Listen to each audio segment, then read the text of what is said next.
На аднаўленне касцёла ў Буцлаве сабралі 430 тысяч рублёў. Гэта траціна сумы, на якую святары папярэдне ацанілі неабходныя працы. Пра падзеі дня распавядзем па-беларуску і без цэнзуры. З вами Ольга Старасціна. Запрашаю на аб'ектыў. Вечная память им и нам, жителям. Эта память будет в наших сердцах, пока мы живы. Лётчыкі не паміраюць, лётчыкі адлятаюць. Экипаж обязан был покинуть самолет, катапультироваться. На что руководитель полетов не менее 10 раз в эфир подал команду «Катапультируйся, катапультируйся, прыгай». Расшифравалі чорныя скрыні. Затрымалі ў адной справе, а судзілі ж за іншую. Двое молодых сотрудников, сильных. И против них, извините, пенсионер, который без ноги, какое-то насилие против двух. Лукашенко супраць «Газпрому». Мы что, дальше будем терпеть этот газпромовский забор в центре Минска? Што яшчэ ў беларускай сталіцы не падабаецца Лукашэнку?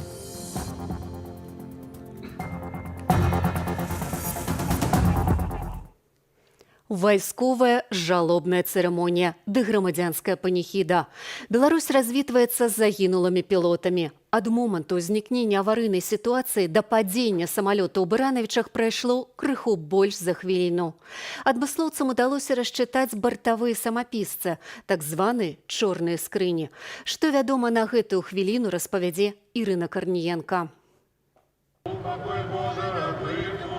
Паніхіда па загінулых падчас катастрофы 19 траўня лётчыках адбылася ў храме ў Баранавічах. Той самы палёт выконвалі 33-гадовы маёр Андрэй Нечыпорчык і 22-гадовы лейтэнант Мікіта Куканенка. Увесь дзень мясцовыя жыхары прыходзяць у царкву, каб ушанаваць іхную памяць. Несмотря на то, что они молоды, не захватили этого патриотического воспитания Советского Союза, тем не менее, действительно, жизнь свою отдали за свой народ. Вечная память им и нам, жителям.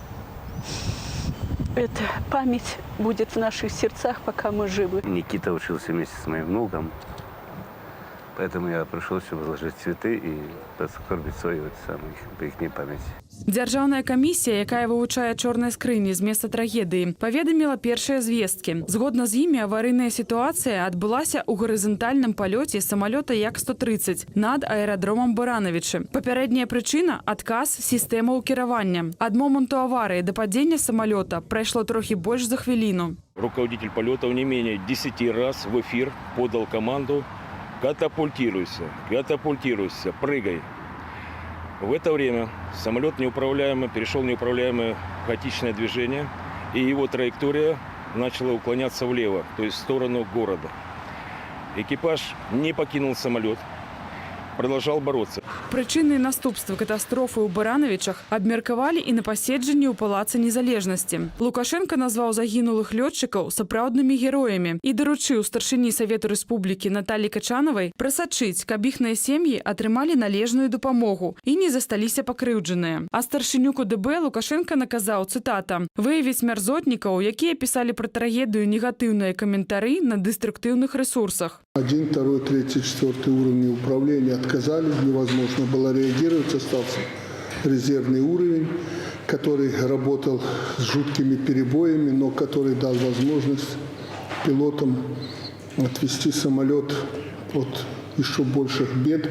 На думку вайсковага эксперта Вадзіма Лукашевіча, магчымасці ўплываць на траекторыю падзення у пілотаў амаль што не было. Маўляў, без аўтаматычнай сістэмы кіравання самалёт становіцца проста кавалкам жалеза, які ўжо нікуды і ніяк скіраваць немагчыма. Таксама у эксперта выклікае пытанне версія, нібыта абодва пілоты адмыслова сядзелі ў самалёце до конца.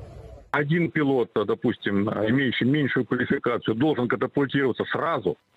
А вот уже все вот эти вот попытки там восстановить управление или что-то сделать с самолетом, потерявшим управление, должен делать второй пилот, более опытный инструктор.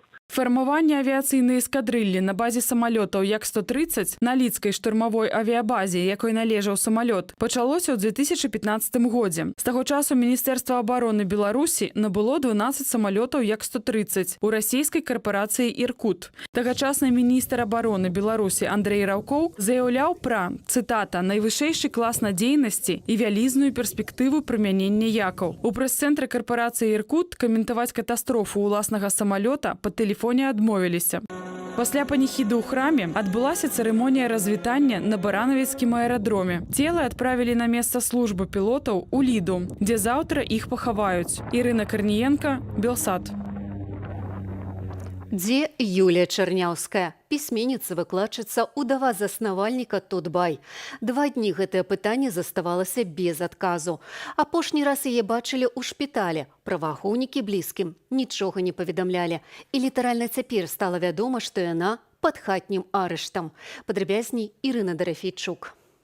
Прафесор, культуролог і ўдава заснавальніка Тутбай Юрыя Зісера Юлія Чарняўская, якую шукалі 2 сотняў, знайшлася ў дэпартаменце фінансавых расследаванняў. Яе адвакату паведамілі пра следчыя дзеянні ўжо пасля таго, як сваякі падалі заяву ў КДБ пра знікненне жанчыны. Дачка Юліі Чарняўскай, якая застаецца спадкаемцам Тутбай, падкрэслівае, у маці няма ніякай інфармацыі пра дзейнасць арганізацыі. Яна не ёсць акцыянерам Тутбай, не ведае ніякіх унутраных працэсаў, ужо дакладна нічога не ведае пра фармальную прэтэнзію, якую выкарыстала пракуратура, каб зладзіць маскі-шоу Тутбай Медіа, выкарыстанне ПВТ для ўхілення ад падаткаў. Юлія Чарняўская перастала выходзіць на сувязь з роднымі раніцай 18 траўня, у дзень ператрусаў ды затрыманняў у офісе Тутбай. Пазней стала вядома, што жанчына перанесла гіпертанічны крыз і ў шпіталі была пад канвоем. На тэлеканале АНТ выйшаў сюжэт, у якім прадстаўнік камітэту дзяржкантролю тлумачыў, чаму ўлады пераследуюць Тутбай. На службовых асобаў завялі крымінальную справу за ўхіленне ад падаткаў у асабліва буйным памеры. Маўляў, яны плацілі падаткі паводле ніжэйшай стаўкі для рэзідэнтаў парку высокіх тэхналогіяў, у які Тутбай уваходзіць з 2019 года. Чым нібыта і нанеслі шкоду дзяржаве на, цытата, $мільёны. Мы искренне полагаем, что никаких нарушений правила работы парка высоких технологий мы не совершали. Парк молчит, нам ничего не сообщает. Опять же, кроме той информации, которую вчера озвучивали компетентные и не очень органы, мы ничего не знаем. Агулам вядома пра 15 затрыманых працаўнікоў Тутбай. Вялікая іх частка не ёсць юрыдычнымі асобамі. За затрыманнямі ды блакаваннем сайту сочаць медыі ва ўсім свеце. Дэпутаты Еўрапарламенту з Польшчы і Літвы Роберт Бедрань і Пятрас Аўстравічус зрабілі супольную заяву, у якой апісалі сітуацыю з Тутбай і асудзілі рэпрэсіі беларускіх журналістаў. Мы требуем, чтобы Евросоюз не только наблюдал бы, мы не только делали бы такие заявления, но нам надо принимать решения, и поэтому у нас очень четко сказано, что мы поддерживаем четвертый пакет санкций, который неизбежно должен быть принят нами, чем скорее, тем лучше. Пасля блакавання парталу Тутбай беларусы сталі звяртацца ў сусветны рэгулятар даменных імёнаў з просьбаю пазбавіць аператыўна-аналітычны цэнтр пры прэзідэнту Беларусі права кіраваць даменнай зонай BY, але сусветны рэгулятар паведаміў, што не мае такіх паўнамоцтваў. Сёння ж аднавілася праца сайту «Работа BY», звязанага з парталам Тутбай сайту для пошуку працы, аднаго з самых буйных у беларускім сектары інтэрнэту. Сам партал Тутбай па-ранейшаму заблакаваны, аднак карыстальнікі маюць доступ да пошты праз сервіс Яндексу. Ірына Дарафейчук, Белсат. Як падтрымаць удзельнікаў стачачнага руху, якія пацярпелі праз рэпрэсіі? Святлана Ціхановская апублікавала праект адмысловай праграмы. Гэта яшчэ і падтрыманне ініцыятывы «Рабочы рух», да якога ўжо долучыліся 14 000 чалавек. Рабочие создали это движение, как они сами говорят, чтобы больше не повторять прошлых ошибок. Чтобы совместно прекратить выполнение работы по всей стране с целью исполнения наших неизменных требований. Остановить насилие, освободить заключенных по политическим мотивам и провести новые, честные президентские выборы. Праект, які апублікавала каманда Ціхановскай, прадугледжвае аднаўленне на пасадах, адмену кантрактных даўгоў, кампенсацыі, крэдытныя і падатковыя паслабленні. Поўны тэкст праекту на сайце Святланы Ціхановскай. Затрымалі ў адной справе, а судзілі за іншую. Жыхар Барановіча Уладзімір Гундар паўгода чакаў суда, на якім яго прызналі вінаватым у тым, што ён, пенсіянер без нагі, ужыў гвалт супраць 2 сілавікоў. Больш пра сённяшнія палітычныя прысуды Юлія Цяльпук.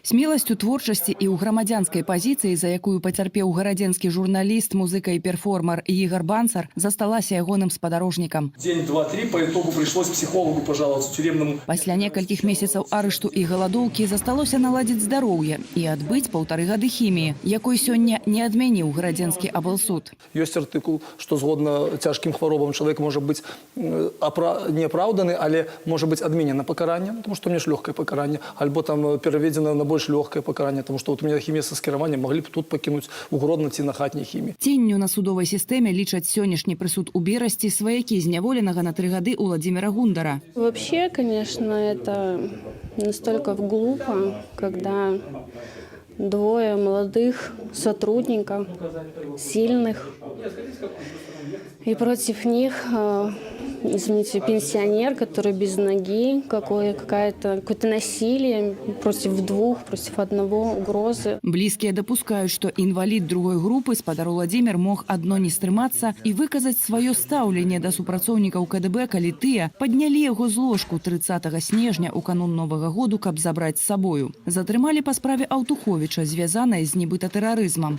Атрымліваецца, дарма. Любые самые мрачные пророчества Оруэлла в его фантастических произведениях просто блекнут по сравнению с нашей сегодняшней действительностью. Прысудам 3 гады калоніі скончылася таксама расправа з 20-гадовай арт-дырэктаркаю івент-агенства Міяй Міткевіч. Суддзя Алена Шылько прызнала жанчыну вінаватай у распальванні сацыяльнай варажнечы супраць сілавікоў. Такія дзеянні пабачылі ў пастах Міі ў закрытым тэлеграм-чаце, якія яна, дарэчы, выдаліла яшчэ да затрымання. Я прапаную зрабіць з усімі прыкарытнікамі, амапаўцамі і алмазаўцамі, адным словам, лашкамі-пеўнікамі, тое ж самае, што яны зрабілі з намі. Абмяжоўвалі правы добрасумленных грамадзянаў. Самыя жорсткія сённяшнія прысуды вынесла ў судзе Маскоўскага раёну сталіцы Святлана Бандарэнка. Па 5 гадоў зняволення ў калоніі ўзмоцненага рэжыму для Паўла Аўчарова і Эміля Гусейнова. 23 верасня пасля 21 гадзіны заклікалі да ўдзелу ў масавых беспарадках, спланаваных пад выглядам масавых мерапрыемстваў, блакавалі камунікацыі, парушылі працу Менск-трансу, аказалі супраціў супрацоўнікам МУЗ.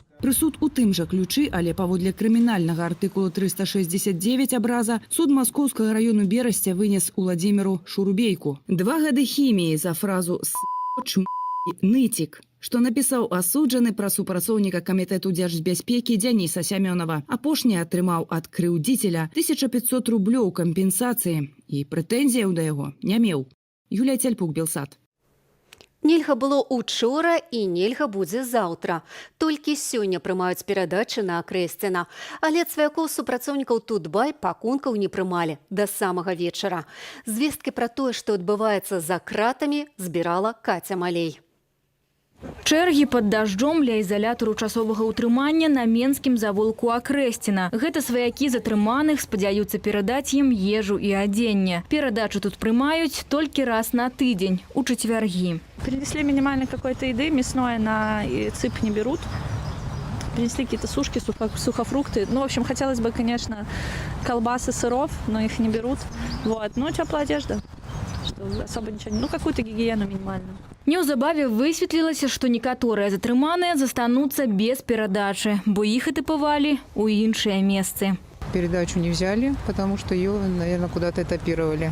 Дежурный не знает, куда этапировали. Вчера, говорят, тут 3 автозака выезжала отсюда. Зубная паста и щетка – это самое крутое. Адмовіліся прымаць перадачу і для гарадзенскага аператара-фрылансера Андрэя Фралова, калі той адбываў пакаранне ў лідскім ізалятары за незаконны выраб прадукцыі СМІ ды непадпарадкаванне службовай асобе. Учора ўвечары журналіст выйшаў на волю пасля 15 сотняў арышту. Да таго ж яго абавязалі выплаціць 870 рублёў штрафу. Наконт таго непадпарадкавання я выконваў усе патрабаванні міліцыянтаў, якія мяне затрымлівалі, і сваёй віны я не бачу ў гэтым.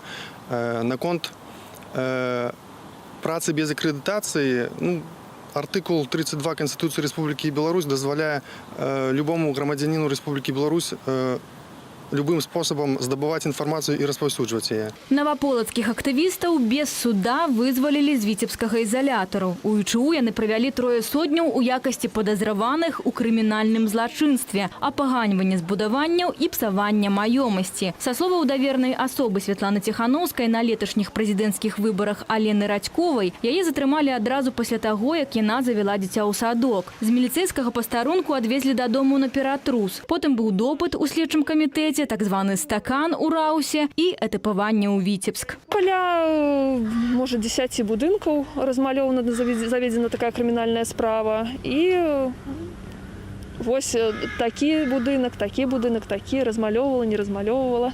Праз такія ж працэдуры прайшло яшчэ каля 10 затрыманых у панядзелак наваполачанаў, сярод якіх і Наталья Рафінкулова. Я говорю, я ничего такого не делала, что, извините меня, мне как бы и солидный человек, и в возрасте, то расписывать ваши эти дворы, извините меня, на это есть и хулиганью, и всякое остальное. Потому что это, говорю, не я, не это самое. Спросили, как ребенок, что я говорю, ребенок вообще в этом не лезет. Он говорит, почему вы? Я говорю, я хочу просто понимать и знать, что происходит в стране, понимаете? Поэтому я лезла везде, я читала все, чтобы хотя бы, чтобы в голове уложилось после этого августа, что произошло. На сёння 396 чалавек прызнаныя праваабаронцамі палітычнымі вязнямі. Гэта людзі, якім таксама неабыякава, што адбываецца ў нашай краіне. Масштабные репрессии, да. Я считаю, что у нас идет война с собственным народом. Люди не разумеют, что это будет дотычиться до кожного. Конечно, им можно посочувствовать, с одной стороны. А с другой, возможно, стоило осознавать, на что ты идешь, когда ты пытаешься что-то изменить. Жалко очень людей, деток, этих студентов. Вы извините, но это очень больно. В такие моменты берется только гордость за белорусов, которые не боятся и выходят. Узмацненне ціску сёння зазналі і тыя, каго зняволілі з прычыны крымінальных справаў. Гэтак палітыка Паўла Севярынца прызналі схільным да нападаў на адміністрацыю. Цяпер па-за камерай. Ён мусіць перасоўвацца толькі ў кайданках. Катя Малей, Белсад.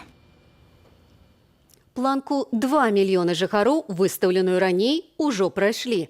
Перакрочваць не варта. Гэтак пра пашырэнне Мінску выказаўся Лукашенко на адмысловай нарадзе. Перапала чыноўнікам і за нереализованные инвестпроекты. Речь идет о реализации значимых инвестиционных проектов. Хотелось бы наконец-то услышать от председателя горисполкома, мы что, дальше будем терпеть этот газпромовский забор в центре Минска? Они же просили, дайте нам кусок земли, мы хотим построить красивое здание. Где это здание? Будаўніцтва офісу расійскага «Газпрому» распачалі амаль 7 гадоў таму на месцы былога аўтавакзалу «Маскоўскі», супраць зносу якога выказваліся мінчукі. «Газпром-цэнтр» мелі пабудаваць яшчэ летась. У выніку тэрмін здачы аб'екту перанеслі на 2025 год. Агулам адносна даўгабудаў мінскі гарвыканкам павінен даць справаздачу да 1 жніўня. Присутствуйте и слышите. Атака на Тутбай адбылася паводле папярэдняй дамовы Пуціна і Лукашэнкі, знішчаючы незалежныя медыа, каму адчыняюць дарогу ў беларускай медыапрасторы. Пра гэта ды далейшы лёс Тутбай размова з сузаснавальнікам парталу Кірылам Волошным. Глядзіце адразу пасля аб'ектыву. Я ж развітваюся з гаспадарствам. Зычу спакойнага вечара. Беражыце сябе і сваіх блізкіх.